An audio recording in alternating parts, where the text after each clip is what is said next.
ตอนบ่ายวันที่25มีนาคม2025คณะผู้แทนขั้นสูงกระทรวงภายในแห่งราชอาณาจักรกัมพูเชียนำโดยท่านอภิสันติบัณฑิตสสุขารองนายกรัฐมนตรีกระทรวงภายใน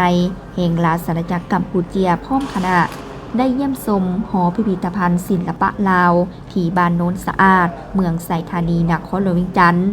เนื่องในโอกาสที่ได้เดินทางเข้ามาร่วมกองประชุม2 ฝ่ายด้านความสงบประจำปี 2025 ที่กระทรวงป้องกันความสงบลาวเป็นเจ้าภาพ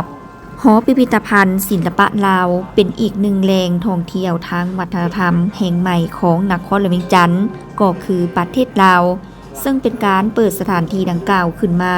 บ่เพียงแต่เอาไว้สำหรับแสดงผลงานศิลปกรรมเท่านั้นแต่เป็นการแสดงให้เห็นถึงความภาคเพียรพยายามในความมุ่งมั่นจิตวิญญาณของศิลปะลาวศักดิ์ศรีทางวัฒนธรรมความเชื่อมั่นให้พลังแห่งศิลปะที่สามารถเชื่อมโยงผู้คนอนุรักษ์มรดกด้านวัฒนธรรมของชาติและสร้างแรงบันดาลใจให้คนในปัจจุบัน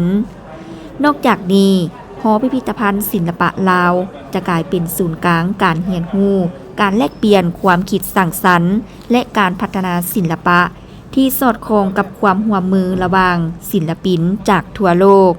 ซึ่งจะมีทั้งการจัดนิทรรศการการฝึกอบรมและกิจกรรมต่างๆเพื่อส่งเสริมให้เยาวชนและศิลปินรุ่นต่อไปได้สืบสานเวียกงานแกะสลักไม้วิจิตรศิลป์และจิตรกรรมตลอดถึงการสร้างสรรค์สิ่งใหม่ๆที่เป็นเอกลักษณ์ของประชาชนลาวต่อไป